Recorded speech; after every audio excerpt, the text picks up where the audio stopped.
Irmãos e irmãs, vamos a mais um momento da nossa liturgia da palavra que eu transmito sempre nos meus endereços telemáticos. A liturgia oficial da Igreja Católica Apostólica Romana no mundo inteiro. É sempre importante nós termos a palavra de Deus. Acesse @Paulo Roberto Maciel 6 no Instagram. No YouTube, mais de 11 mil vídeos, @Paulo Roberto Maciel 7919. Neste vídeo eu vou transmitir a liturgia oficial do dia 12 de maio de 2025, segunda-feira, quarta semana da Páscoa do Senhor Jesus, no ano litúrgico C, quando se dá mais destaque ao Evangelho de São Lucas. A cor dos paramentos litúrgicos é branca, conforme eu estou simbolizando aqui com esse lenço. No rito, nós temos a missa própria com o prefácio da Páscoa. O presidente da celebração eucarística ou da palavra poderá decidir se quer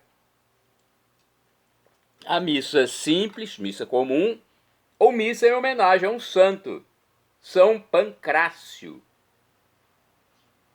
Foi mártir. Memória facultativa. Aí a cor é vermelha, porque foi mártir, morreu, derramou sangue por Cristo.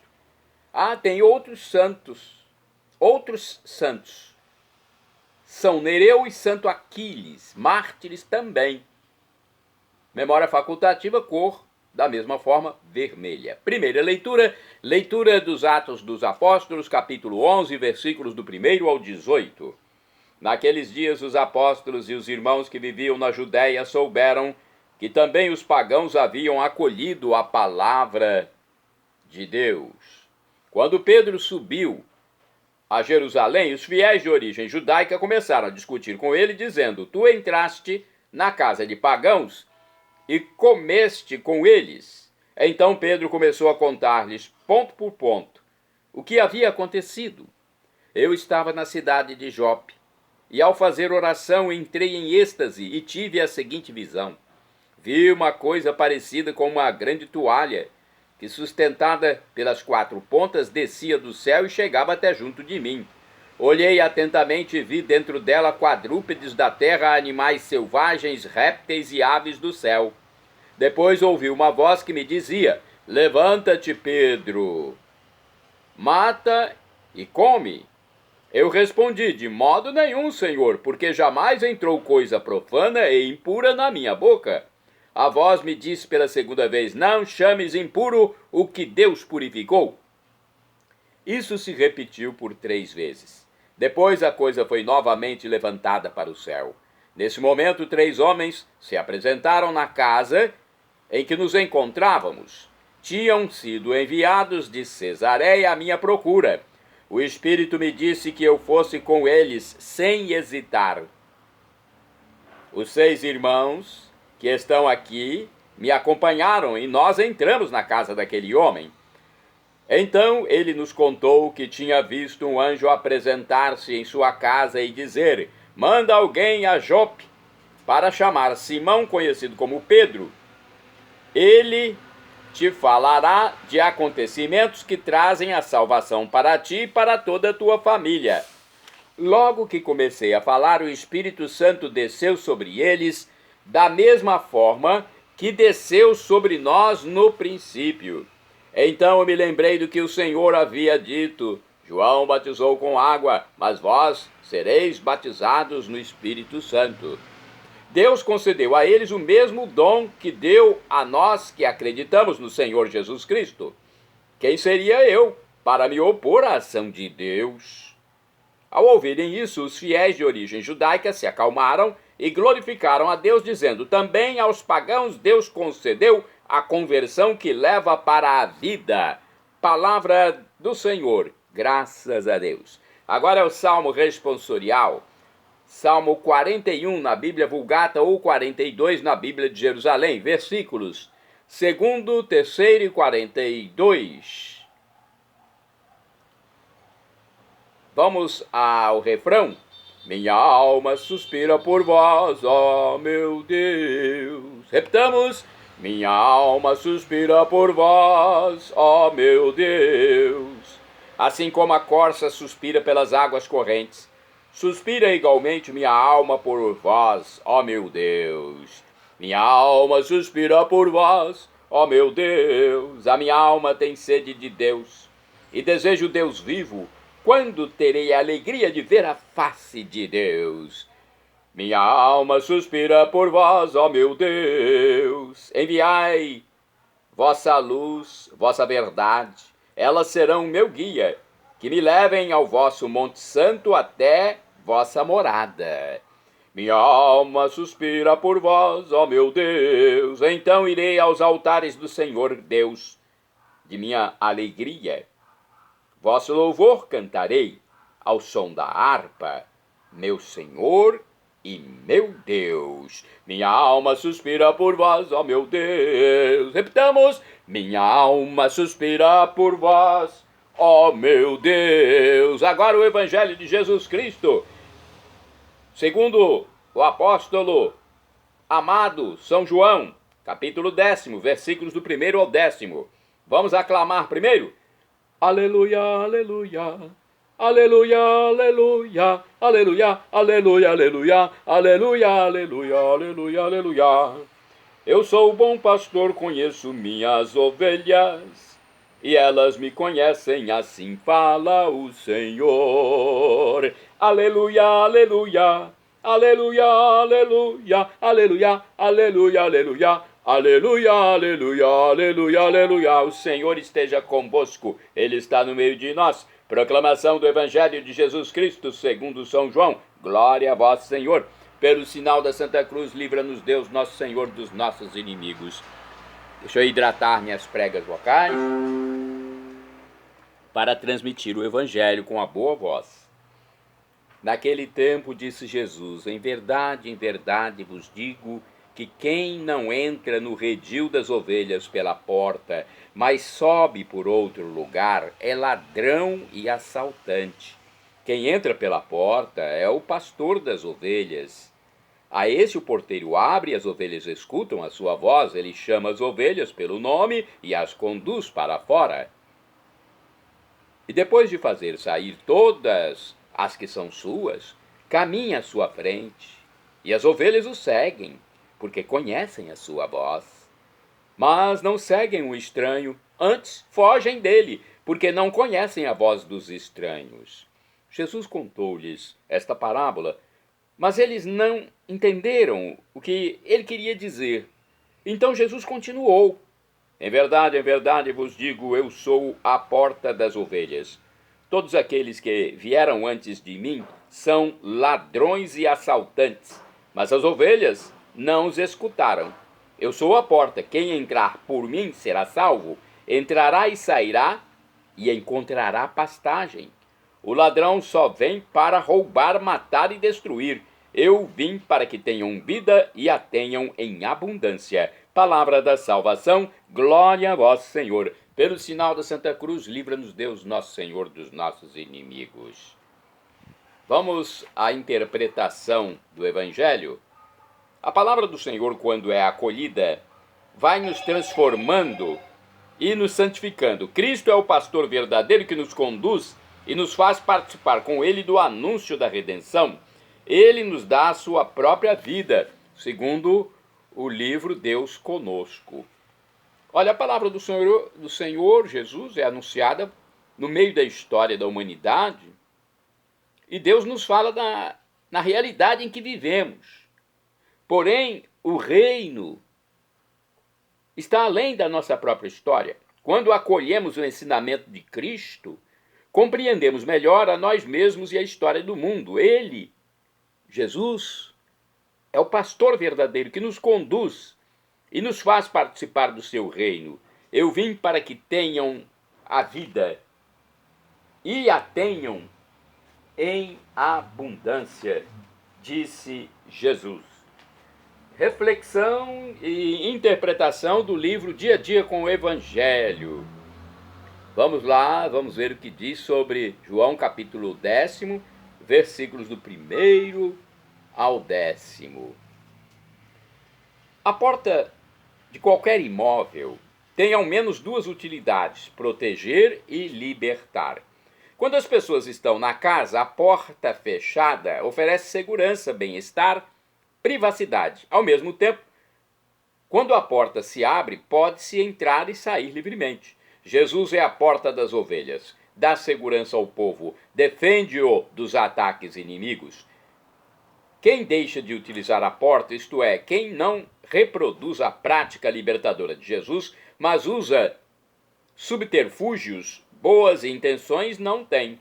Jesus os chama de ladrões e assaltantes da vida e liberdade do povo.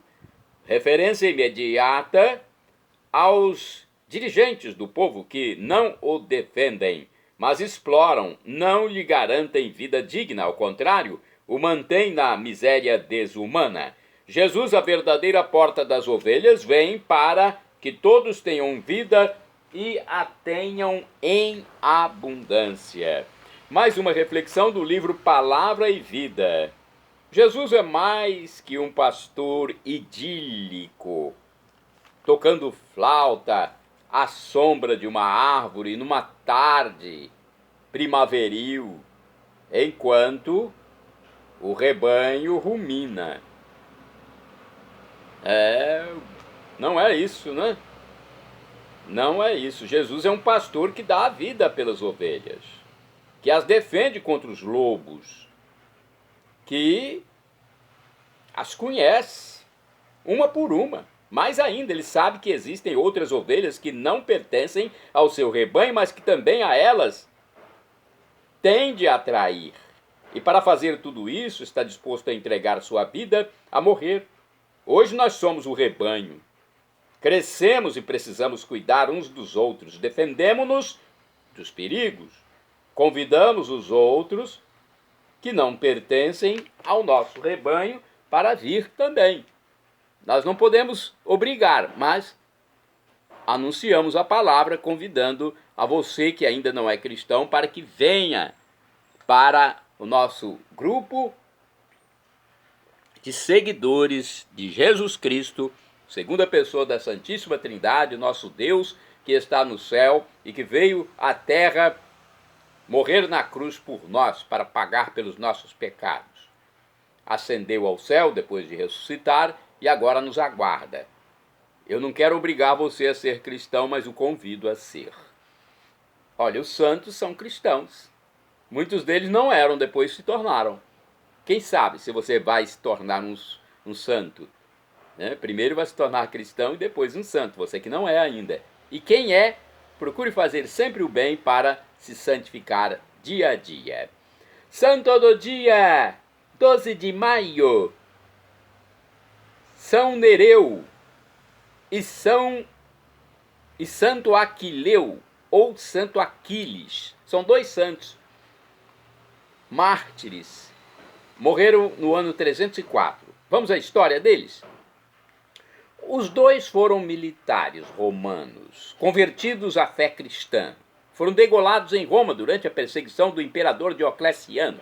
O site do Vaticano diz que Nereu e Aquiles eram pretorianos, ou seja, guardas militares romanos com a tarefa especial de proteger de perto o imperador. Provavelmente serviram Diocleciano, por cujas mãos morreram anos depois.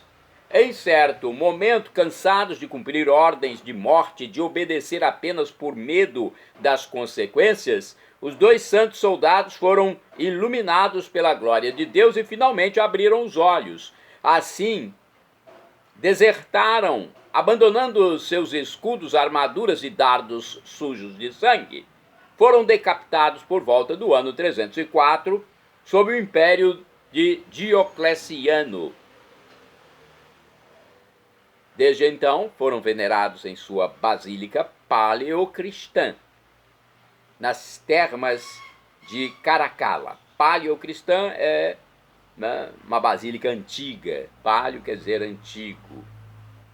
Seus restos mortais foram enterrados no cemitério de Domitila, ao longo da via Ardeatina. Segundo uma lenda, O martírio destes dois soldados era coligado ao de Santa Domitila, sobrinha do imperador Domiciano. A memória litúrgica dos santos Nereu e Aquiles é celebrada no dia do translado das suas relíquias.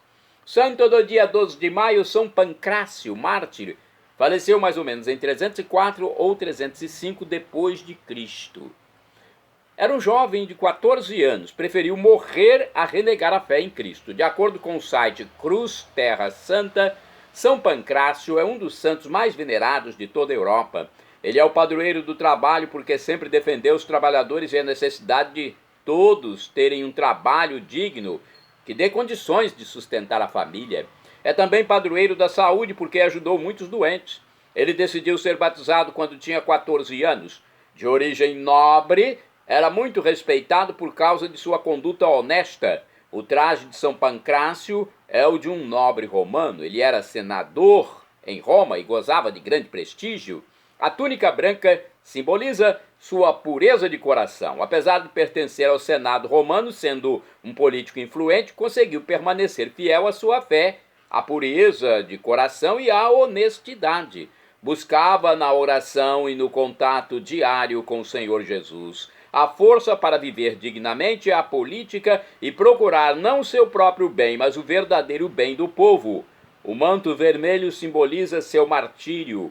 Quando o imperador Diocleciano deflagrou uma das mais terríveis perseguições contra os cristãos, Pancrácio manteve sua fé oculta, mas salvou muitos cristãos da morte por causa de sua influência no governo.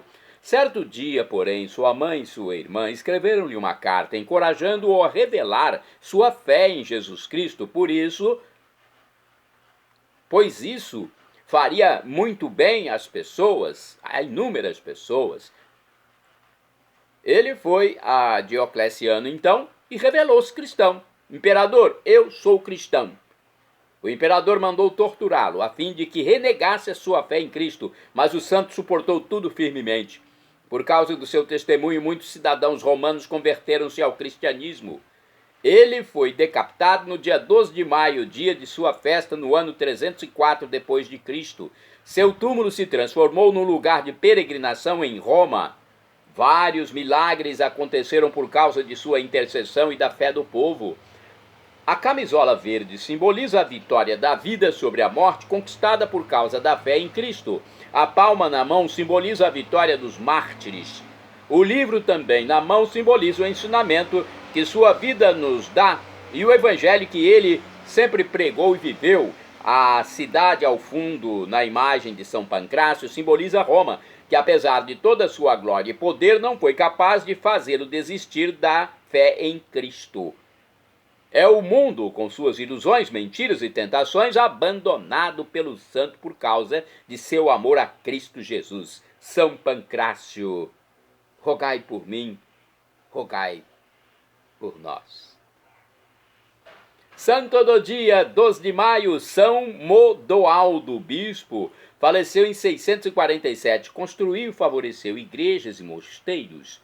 Modoaldo instituiu várias comunidades de virgens e foi sepultado em Trèveris, na Alemanha, junto de sua irmã Severa.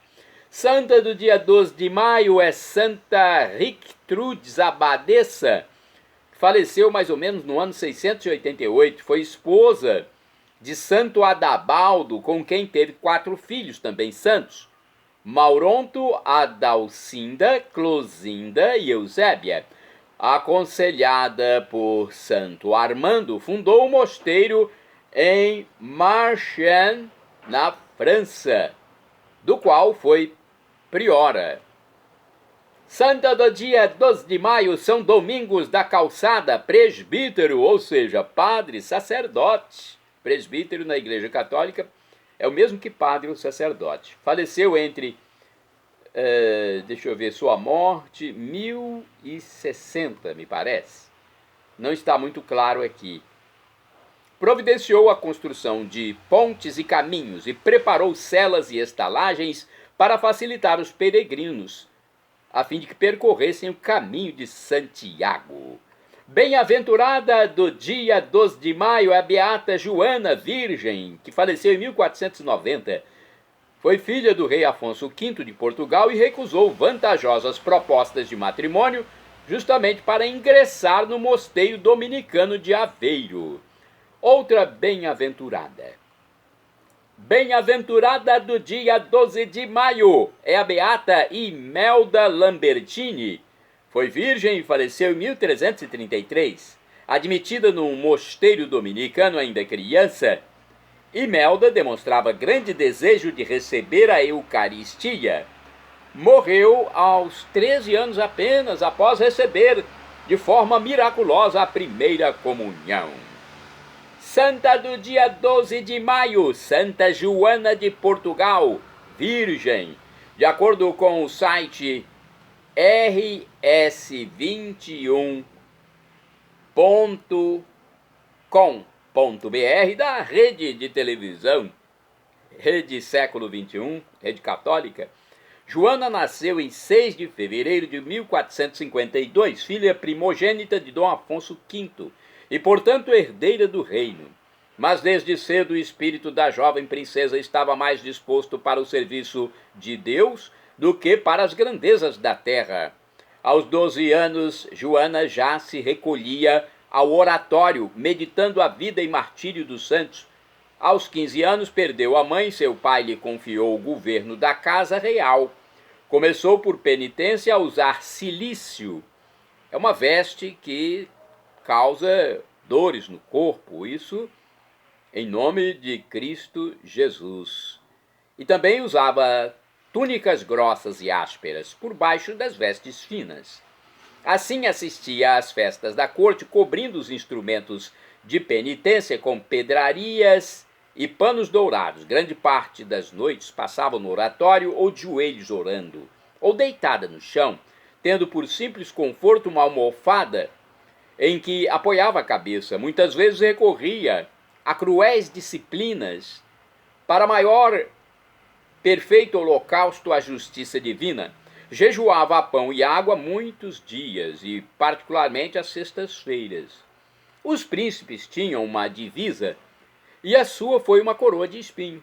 Para os pobres tinha grandes caridades, acudindo também com grandes esmolas, hospitais, casas religiosas, cadeias. Na Semana Santa, pedia que encontrassem 12 mulheres pobres, sendo a maior parte estrangeiras e as mais desamparadas. Depois, em grande segredo, lavava-lhes os pés e os beijava, na Quinta-feira Santa, despedindo-as vestidas com roupas novas e com esmola em dinheiro.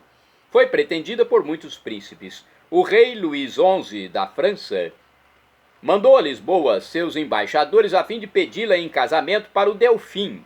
Delfim é o filho primogênito. Joana, no entanto, a este e a outros se esquivou, porque o seu desejo era abraçar a vida religiosa. Em 1471, obteve a licença do pai e recolheu-se a um mosteiro. O mosteiro chamava-se Odivelas, onde era abadesa sua tia Filipa. O fato causou grande estranheza e descontentamento. Fizeram muita pressão sobre ela para que desistisse, mas ela manteve o propósito. Imolava seu corpo pela conversão dos pecadores. Joana de Portugal faleceu em 12 de maio de 1490, vítima de cruel doença cujas dores suportou com invencível paciência. Em Portugal, sua festa é celebrada no dia 12 de maio. Santa Joana de Portugal, rogai por mim, rogai por nós. Olha, eu senti um sinal da santa junto a Deus, rogando por nós. Obrigado, Santa Joana de Portugal. Shalom Adonai é uma expressão hebraica que significa a paz de Deus, é o que eu desejo para todos vocês. El Shaddai, também do hebraico, significa Deus onipotente, Deus todo-poderoso. Ele proverá aquilo que você deseja, e se for para o seu bem. O professor e escritor de mais de 100 livros da Igreja Católica, Felipe Rinaldo Queiroz de Aquino, em seu canal no YouTube, onde responde as nossas dúvidas sobre o catolicismo, diz que Deus pode nos dar uma dessas 3 respostas quando suplicamos algo. Sim, não ou espere. Qualquer das 3 devemos acatar, até se for um não. Nosso pai terreno, nossa mãe terrena, também nos dão um não, quando veem que é o melhor para o filho. Imagine Deus, que é onisciente, onipotente, onipresente. E agora eu clamo, Maranatá, como dizemos nós católicos, ou Maranata, como dizem nossos irmãos separados, os evangélicos ou protestantes. Não importa a pronúncia, porque o significado é o mesmo. Vinde, Senhor Jesus. Um dia ele voltará e será o juízo final. Esteja preparado.